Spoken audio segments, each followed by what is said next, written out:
Hi, good afternoon. My name is Laura Avila, and this is my video for the Something's Mentor application position.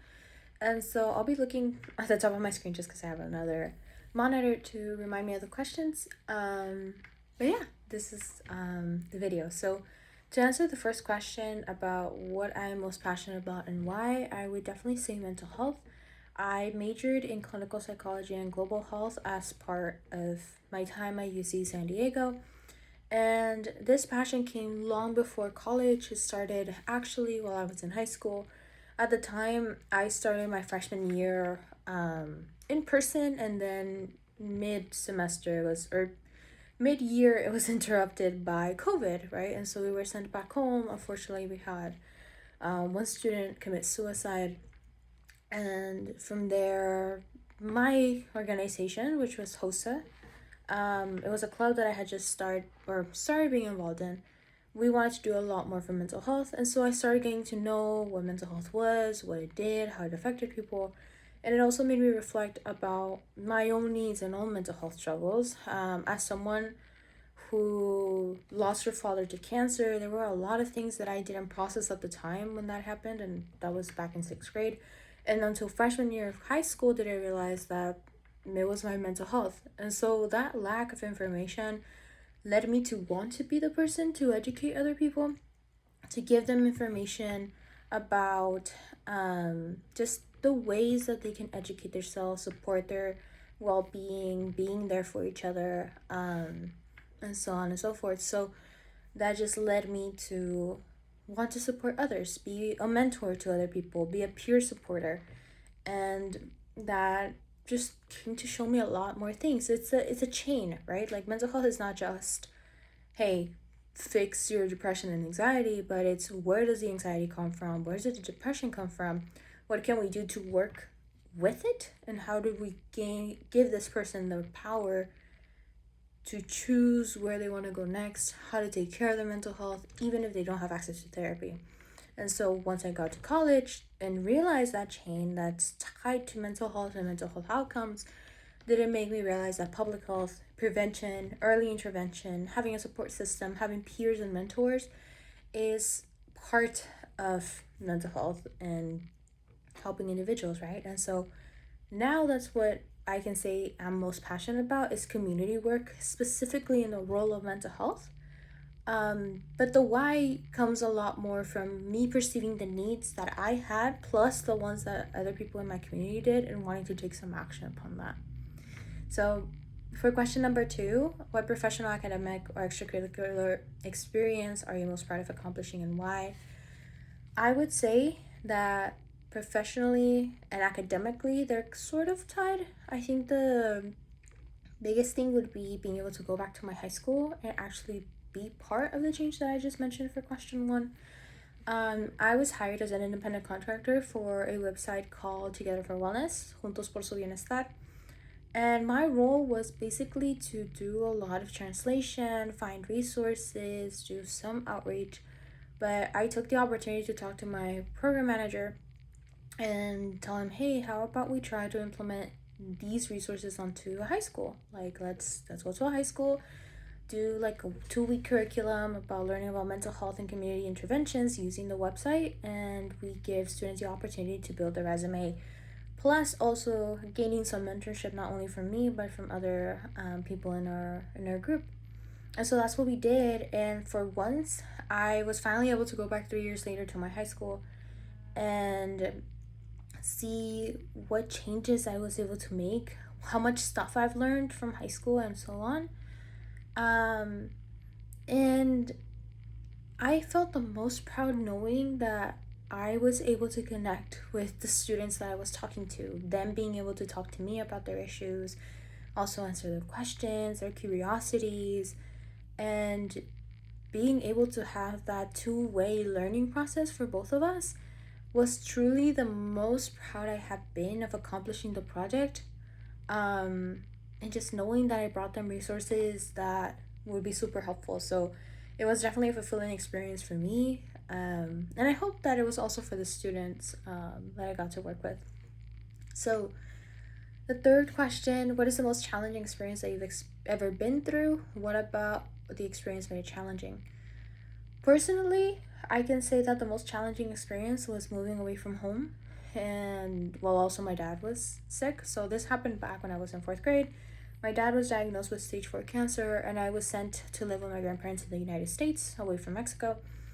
Um, and that whole adaptation was really, really difficult. But if I have to think of another experience, I would definitely say that just learning how to traverse the educational system without any support, right? I think as a teen, you often are told, hey, think about high school, think about college, think about what you want to do next. And oftentimes you don't know how to get there. I, for one, even though I've been a very driven person, I don't think that I 100% knew what I was doing. And nor do I do now, even after I graduated, right? So it is definitely, such a challenge that I think a lot of people can relate to, but those two would be the most difficult. And to follow up with that, how did the experience impact how I look at the world today? It makes me realize that there's a lot more facets to life than just what we see in a person. Like, I think it's easy to see someone who's upset, who's tired all the time, a person who sleeps in the classroom, and you think, oh, maybe they're just lazy or they were up playing video games or something. But even just a single look can really show you that you don't know everything, right? You have no idea if this person had to work the night before. You have no idea if they were unable to sleep, if they had stress. There's a lot of things that all of us keep hidden that other people can perceive, but that is not who we are specifically. There's always a why to actions. Excuse me. And so it made me a lot more empathetic to other people, but also realizing that we don't need to have the answers to everything just to be kind, just to be there for one another. I think we don't always have to know the why to personal experiences to be able to work with a person, but if there is a why, there's always the ability to be more open, to want to talk. So if I had to summarize it in a single sentence, I'd say that the world is a lot more gray than just black and white. It's not just this person's in a good mood and this one is a bad mood. It's more so maybe there's something going on in their lives. Maybe something exciting happened. Maybe they have a bittersweet moment. And so that is the best way that I can summarize that. For question 5, what about my personality, interests, or experiences makes me think that I could resonate with teens as a mentor? Is the fact that I can understand where they come from. I am not a super outgoing person. I'm more of a very chill, kind type of person. I'm very honest in the regard of, like, if I don't know how to do something, I'll just say, I don't know, and I'm sorry, but we can work together and find things. Interested in working in community really makes me someone who's able to resonate with teens. I'm always looking to see what are the relevant things that people are looking for. If I don't know something, I literally just ask, I'm so sorry, I have no idea, could you tell me about it? That curiosity has always allowed me to start up conversations even if I had no idea about a subject. And so it has really been great in seeing that that works with a lot of teens. It works with a lot of young people, just recognizing that you don't know everything. And it also allows for for them to share their experiences with you, to be able to learn from them, which I think is the biggest thing as a mentor. It's not just you mentoring them, but also you're learning from them. What are the needs? What are some of the things that maybe you need to work on to be a better mentor to them? It's not just them having to work to be a better mentee. And so it's a two-way relationship that is based off of learning. And through the experiences of working in high school with children at the lab at UC San Diego, I have seen that a lot of these things, just having this calm personality, but also the curiosity of wanting to learn more, has been really, really helpful. For number 6, when someone like a colleague, friend, or family member comes to me for support, how do you think about supporting them, and what strategies do you rely on to helping them? The key, at least for me, is active listening. I think that's the biggest thing. Oftentimes, I think a lot of people say that, oh yeah, I'm listening to you. You're not necessarily hearing everything. But when I try to always actively listen and not provide an advice. Like, it's always very easy to just give advice right away, when in most cases the best thing to do is, hey, I'm here to listen. How can I help? Do you want advice? Do you want me to listen? Do we just want to sit? And it always changes, right? Like with the people that I've worked with, whether it's a family member or just friends, or even like my high school students, like it always changes. It's not that always they always want to be heard, but sometimes they want a solution. Maybe they sometimes want a piece of advice. And my best strategy for me is to just be able to listen actively while also understanding what they're coming from, maybe other circumstances that may be affecting them, and just start thinking in the back of my mind, okay, what resources can I think of right now that I could provide to them?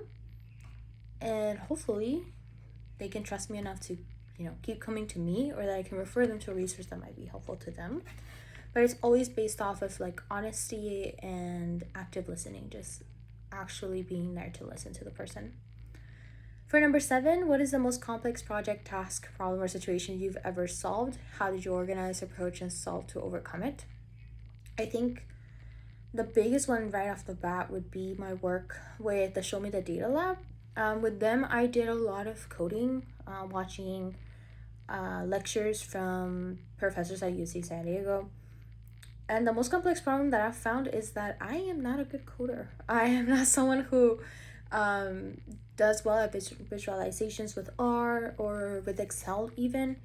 And the best way that I could organize and approach this was just be honest. When I realized I couldn't do it, I had to email my supervisor and be like, I'm so sorry. I can't do it. Could you please teach me how to do it? And I would set out time like 2 to 3 times a week to just practice over and over again. Now I can say that I've gotten really, really comfortable at utilizing Excel and using sheets and being able to do these visualizations. But a lot of the honesty was the big step in order to get me to where I am today. Oftentimes when I can't meet a deadline, also like I hate having to move things around, right? But when I can't do something, I found that the best way that I can solve whatever problem I'm having is just be honest and set a plan. Like I tell my supervisor, like, hey, I'm so sorry, I won't be able to meet this deadline, but I can have it ready to you by this date. And if for some reason something changes, I will let you know. But yeah, the complex task and project has been just learning how to do a whole new thing that I had no idea about, right? And for number 8, can you share a time when you had to set boundaries or say no to something even though it was difficult? How did you navigate that? Yes. There was a time about 2 months ago that I had a psychologist reach out to me to be part of a project with her.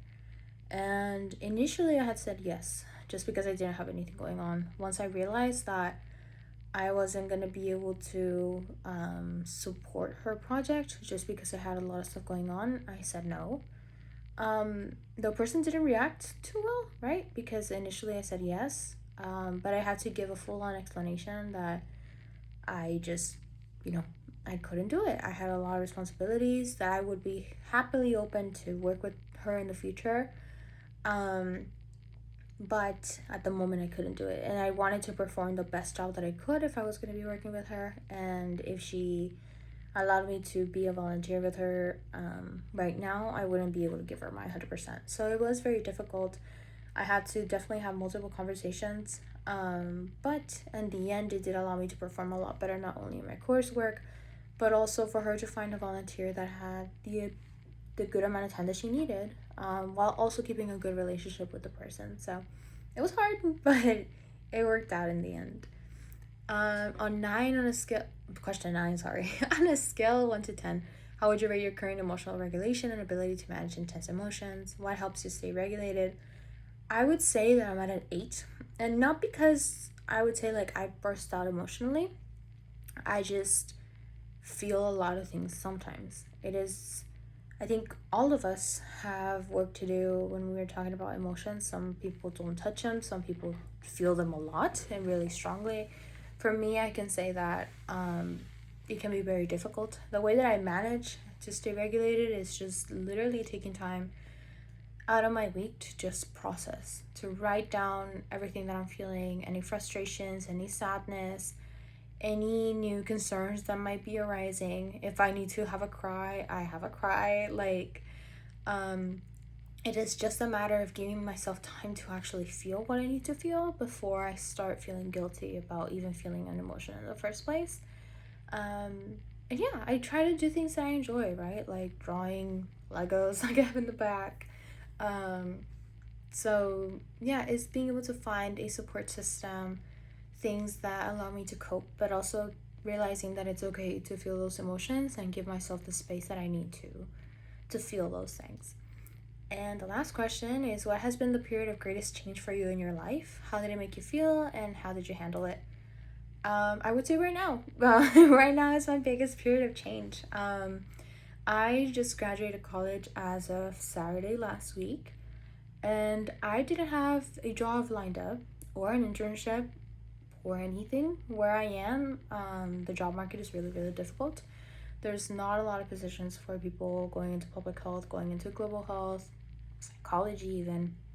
And so I don't know what my life is gonna be like in the next couple months. I don't know if I'm gonna be having a full time job. This is why I'm applying here. This is my part of my attempt to find something for me to do. I also have never been outside of college or school. This is the first time in many, many years that I have not had classes on the summer or during the school year. And so this is new to me. Even just thinking about what I want to do in my life, right? Like, do I want to go for a master's or want to go for a PhD? Do I want to do any more school? Where do I want to live? Like, all of those things are, you know, things that have led me to all this change. It makes me feel uncertain, like, if I'm being honest, but I need to process it the same way that I mentioned, like my emotions. I can feel sad, I can feel happy, I can feel disappointed, I can feel accomplished. And none of those things have to be contradictory to each other. They can all happen in different points in time. And I can only take it one step at a time. That is the best thing I can do to give myself grace to process. And that's what I would recommend, honestly, for any other youth that I would see that they're experiencing a great amount of change is one step at a time. We are all trying to figure things out in a crazy time. But yeah, it's right now. It's my period of greatest change in a matter of days. So it's definitely been interesting. But yeah, I think those are all the questions. Thank you so much for this. I am excited. Thank you for allowing me to answer all of these questions and be able to get to know you as well. I look forward to hearing back from you. And if you have any additional questions, feel free to reach out. But yeah, it's a pleasure to meet you. Take care.